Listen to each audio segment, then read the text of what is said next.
Well, hello. We're here for our Q&A number 128. And welcome, welcome, welcome. So you know the number this time. I think so. I'm probably wrong. Okay. Just Francine. Q&A. I hope this isn't too personal, but back in the day, what form of birth control was acceptable to the LDS Church? At what time in life would a typical family decide to call it quits for having kiddos? Admire the large families, but would love to know how women lived back then and how does it compare to the LDS women today. Well, the LDS Church, they don't say anything.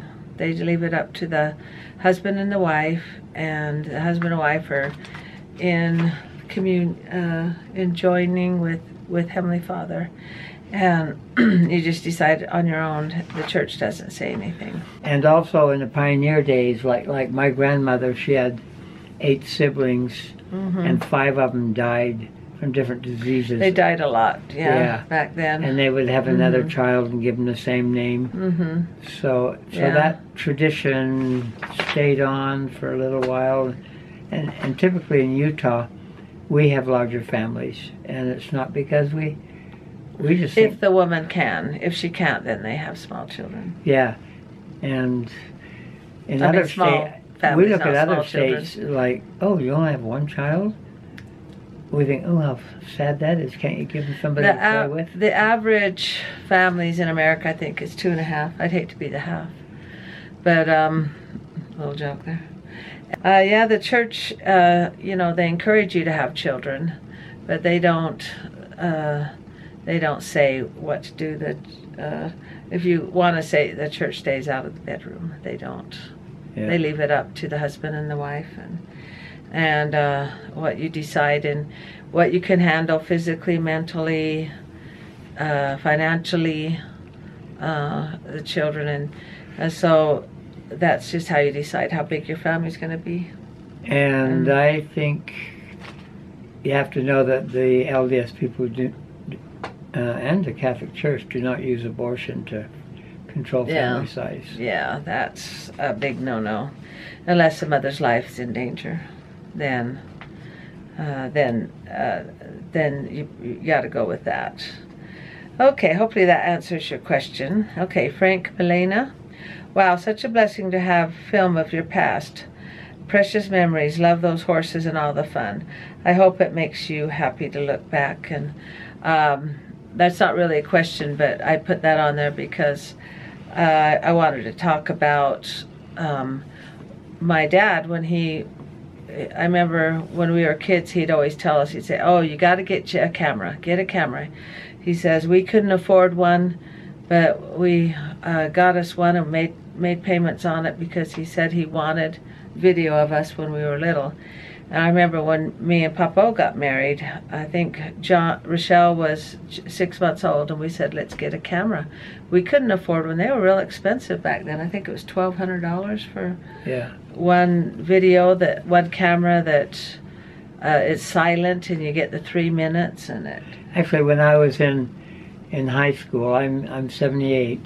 When I was in high school, we had box cameras, and the box camera, we actually took indoor photos and held the lens open, and the person held it and they turned out really good. And it turned out good. And my dad, he had a good camera. It was a 35 millimeter, and those are still in use today. But you get the little slides. Yeah, they're the little slides. They're kind of a pain to use nowadays. Yeah, but boy, get you a camera and take pictures of the past. We capture the memories. Capture the memories, because you forget what life was back then. And I have video of when I was born. If I can find it, I'll post it, of my mom and dad holding me when I was a newborn. And they're silent, you know, back then. And some of them were black and white, and then they went to color, and it costs money. But boy, get photos, get videos. I remember our one. It was a smaller one, but it took a video, and as I recall, it was 7 minutes long, and we had to send it away someplace. 3 minutes. It was it 3 3? minutes, Oh. and it cost $10 to buy the film, and then you had to send it away, and it cost $10 to develop it, and then you'd get it back a couple weeks later, and then we'd watch it on the reel-to-reel projector up on the screen, and it was only 3 minutes. 3 minutes. And there was no editing. There was no, if you made a mistake, it was there. If you left the camera on and it's videoing in the back of the car, you paid $10 for that, and then $10 to get it developed. You couldn't fix it. And so nowadays, boy, we've got it right in the palm of our hand. Video. Get a camera and video your kids. The kids do a lot of laughing when they see. And the grandkids say, "Is that you, Dad, or is that?" Yeah. Who is that? And it's the older the video gets, the funner it is to go back and watch. Even if it's 2, 3, 4 years old, it's fun to go back and watch. And on the reel-to-reel projector, we loved it when we'd flip the switch and it would make it go backwards and forward and back. We thought that was the coolest thing. And now, well, you can do that. And now our phones are amazing. And so video, you've got it right in the palm of your hand. You've got that phone that can even do slow play and, slow motion and video.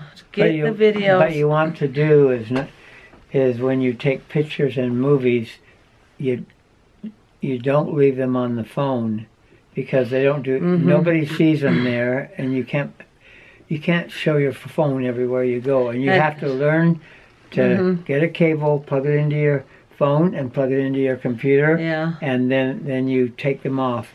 And I did a DIY on that. I'll post that up here on how to get them off your phone. And if you don't know how to do it, there will be somebody in your neighborhood or your aunt or your cousin. Don't leave them on your phone. Or actually find anybody that's probably between 11 years old Get a kid and 20. To show you how to get it off. Yeah. And with the technology that we have now, it's real easy to take a video, but don't leave it on your phone. What if you lose your phone, or the phone dies, or, or you lose everything? Even our daughter Amanda, most of her stuff is on the... Yeah. But she's learned how to post from her phone directly to the... Yeah. And get them on something solid like a disc or something solid. Thumb drive or something that's not just in the air. Now they use thumb They don't do drives. discs? No. Oh. I would want one on a disc. Well, I guess a thumb drive. Well, your external hard drives are discs, but they're external discs, they call them. Okay. All right, so that's why I wanted to post that, and it is fun to look back.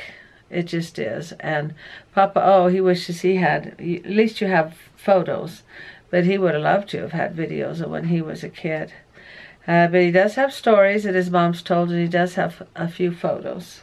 Yeah, the stories, before my mom passed away, when she was in her last years, I went over with a tape recorder, and I would have hour-long interviews with her that I eventually typed up, and then I published them into little booklets on Amazon for free. And there's a link below on how to get to those if you're interested. And if you didn't get videos if your parents didn't take videos when you were a child, then get the stories out of their heads before they're gone, because when they die, the stories go with them. That's very true. It's better than nothing. And also, instead of your photos being buried in a drawer someplace, that when you pass, or a box, or when you pass away, they just say, "Who wants these? They're so old."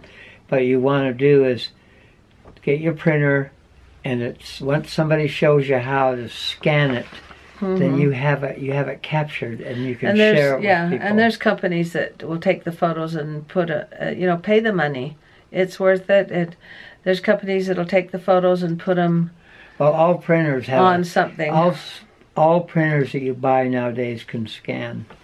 It's not, once you learn how, it's very easy. And if you don't know how, then Google it. Or just Google it. Find a kid in junior find high. A kid. Yeah, don't let the past. Don't lose the past. Okay. All right. Next, I want you to read that one. Which one? Dinah. Oh, I thought we were way down here. Dinosaur, Okay. no. Dinosaur. We've only done 2 Dinosaur. Oh, Yeah, look, it's cute, a yeah. pun on dinosaur. Mm-hmm. I like the first one you showed. Then that goes down the middle. I've never seen one like that. Have you had it long? What are they talking about? Let me see. I usually write on it. Did you finish? I'm wondering if they are still available, and if so, where'd you find yours? Oh gosh, what was I usually put a little note there, what they're talking about. So I'll have to pass on the next one. Yeah, we'll have to pass on. I'll come back if I can remember. Okay, a bit of everything. I know with your big family you probably don't have leftovers. We do. But if you did, do you know how long it would last in the fridge? I give it 3 days.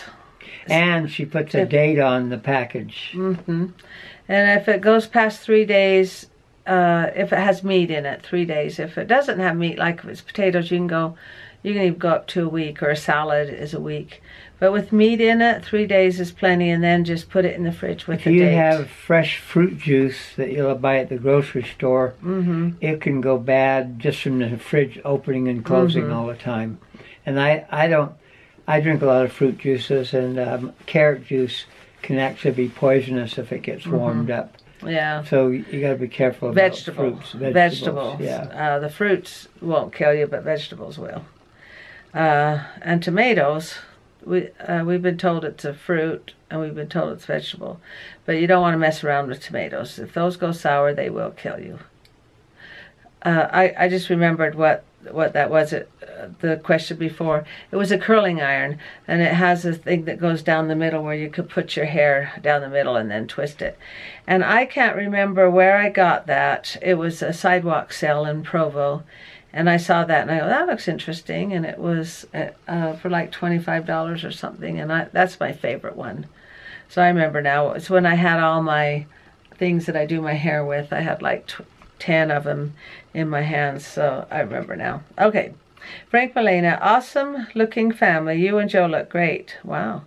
How long did the photo shoot take? Thanks for sharing. Oh, that's when we did our family shoot. And well, first of all, we have to say that our daughter Rochelle, who did the picture, that's her. She's been doing that's her job. Family photography and wedding photography for 10 or 15 years. So she knows, she's fast, and even then, she does a lot of different combinations, like all of the children. She knows how to set us up. All the children with their husbands, all the kids, grandma and grandpa. So she does them in groups. She knows how to get us set up, where to line us all up. We just listen to her, she says. And she knows how to face swap. Yeah. Like with the large group one. Adobe Photoshop, it's called. Yeah. Well, for little kids, when you get 27 kids, sometimes you can't get every kid looking. We had 41 people in the photo, and not all 41 people are going to look straight ahead. So she'll do head swaps on a photo that does look good. But it took about an hour and a half, almost 2 hours, and we did each of the grandkids, but it turned out really, really good. And that's where the huge pictures on our walls in the hallway right here, that's where they came from. The Jammies picture. We'll have a Jammies one in November. And the grandchildren wall outside. Yeah, we'll get new pictures on the grandchild wall, and so. But it turned out really good. It just we planned what colors we planned the colors. We said let's go with the lighter pastels, and then where we were going to meet, and we said nobody complain. Rochelle warned us all, don't you complain, you do what I say, and I don't want anybody she didn't want anybody to boss her. Says I'll be the one to tell you how to set, and we all looked great because she told us how to do this, and we'll get a big 20 by 30 photo picture for the wall and stuff. So thank you so much for that. Okay, Kimberly Niven. Okay, Mama. Can anyone go to the temple and see what you showed? What was that? We went to Temple Square. Oh. Yeah. We are thinking about coming to Utah for the holidays, and that would be something I would be so interested in seeing. Yes, go to Temple Square. Temple Square is the original temple, which was built in the middle 1800s, has a high wall around it, and it has gated fences. And it's probably the #1 thing that tourists like to come and see. In Salt Lake, yeah. Yeah. It took 40 years to build. They built it out of the Granite Canyon and they went up mountains. They went up the local canyons. By car, those canyons were about half hour to 40 minutes away, and they made huge chunks of granite that they carved out, brought down with horses. And that's how they. They tell the story. It takes, you can take as much time as you want to go through. They tell how the temple was built. They tell about the Mormons coming across the plains, and they just show all kinds of things. And it's called Temple Square, and it's just amazing. And in the summer, it's just beautiful. In the fall and spring, they have the tulips. Put out like even winter's pretty. In the winter time. There's a lot of trees on Temple Square also, and they put up Christmas 500,000 lights or something. Yeah. It's just lots of lights. To go out during the winter, just before Christmas, the whole month of December, right after Thanksgiving, they turn the lights on, and it's just amazing. It's very crowded. It is very crowded to go see the lights on Temple Square, but it's a very big tourist attraction. And it's a spiritual thing. Yeah, and spiritual. And if you're curious about it, or any question will be asked there. So that I hope you do come visit. I think she said she'd come visit in the winter in December. So that would be a fun time to see the pretty lights and stuff. Okay, ancestral bliss. Actually, one of the buildings on Temple Square is called the Tabernacle, and it has a round roof, and the acoustics are so good in there that one of the demonstrations they do to the tourists is they'll go up to the podium. They since replaced it with a larger building, but you go up the podium and drop a pin, and you can hear it anywhere. What is there? Room for maybe 1,000 people in there, and you can hear that pin drop. I think I don't know how many it'll fit, but it's got really good acoustics, and there's been bands that want to come and perform there because the sound is so beautiful. But of course, the church won't allow. Well, we do it in the building next to them. Yeah, but now we have a new conference center, but the Tabernacle Choir sings in there. When the tourists are coming around, you can go in and watch the Tabernacle Choir. And then you can go across the street and see the new conference center, which holds 20,000 people. But there's been bands that want to go there, and of course the church won't allow heavy metal rock bands there. But it's pretty amazing how they built that. Okay, why don't you do ancestral bliss? Did you do? Oh. Hi, Mom and Papa O. I'm wondering, what kind of tree is the tree house in? It says maple tree. Maple tree. And do you have any idea how old it might be? Tell them. No. Remember we could jump over the tree almost? Well, it was probably about this big when we got here, 43 years ago. What does this mean? I'm doing the round of the tree. Okay. Yeah, it was maybe 6-8 feet tall. Yeah, and now we've been here 43 years, and so it's just huge. But she's asked more questions. Okay, it certainly still looks strong and healthy, and the tree house you've created is simply awesome.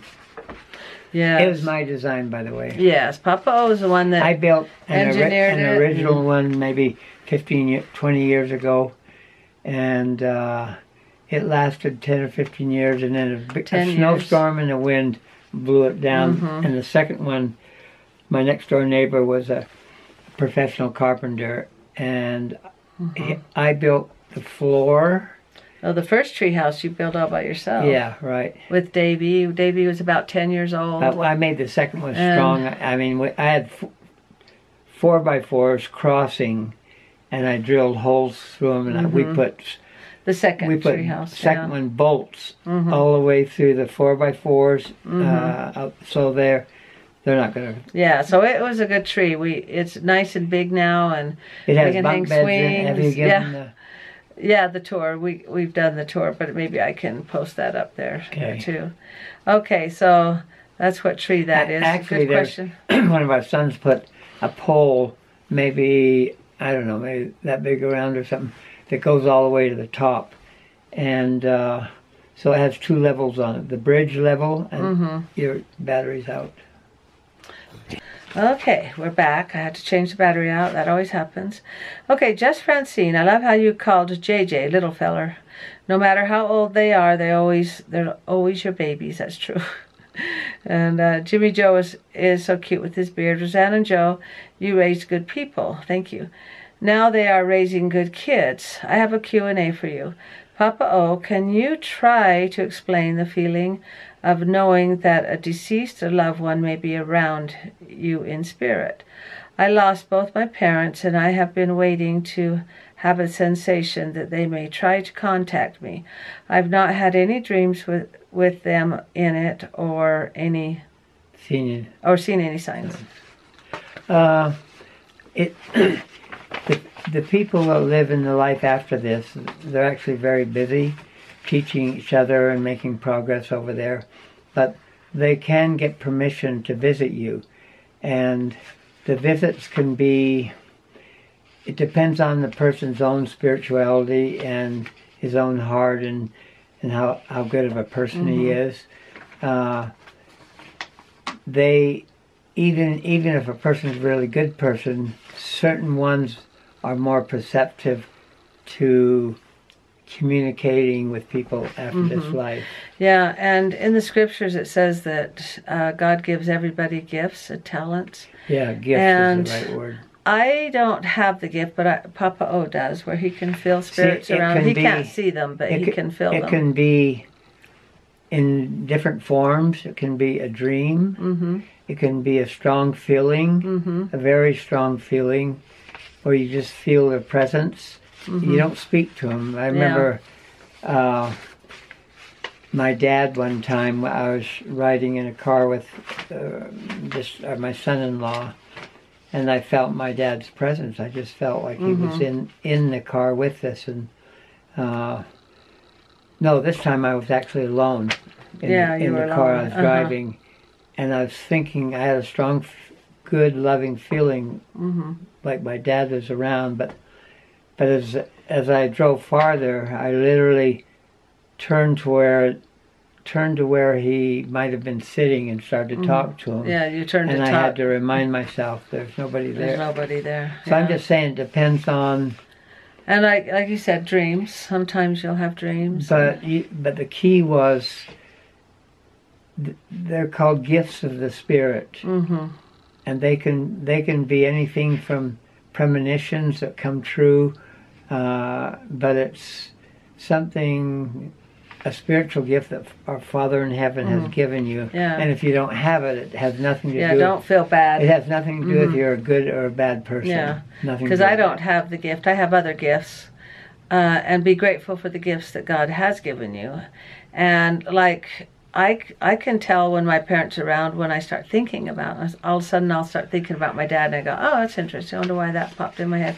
And I think, well, maybe he must be around, or he's probably visiting or checking on us. I've done a lot of work with genealogy in our family, and I'm collecting information, like I'll write down in a journal, try to get papers that my parents have written, and then put them all together. And that way you're thinking a lot, and it makes you, the more you have to do with getting their memories in one place, whether it's pictures or written things or certificates, the more they're going to come and stand beside you and actually help you with what you're trying to do. And thoughts will pop in your head, and you'll think, oh, that's something my mom would say, or it's like I don't get anything really solid, but Papa O, every now and then he says, I can feel somebody here, or but he doesn't see them.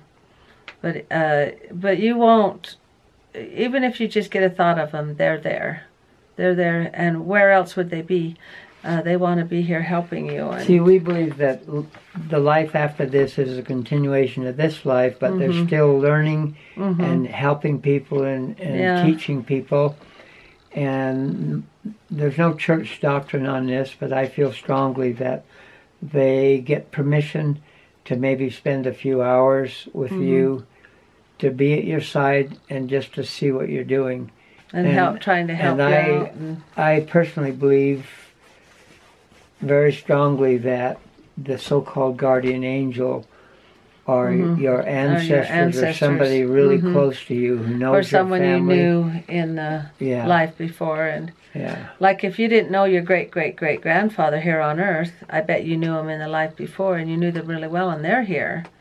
They could be your guardian angel or somebody protecting you. And there's people watching over you. And I believe that when you go over there, and if you're a good person and want to help out and want to do something, that you could be called as... When you say go over there, do you mean on the other side? Yes. In heaven? You could be given the calling to be a guardian angel to one of your descendants. Yeah. And who better and would have more love and more interest in trying to communicate with them through your spirit and through your thoughts. And you're not alone.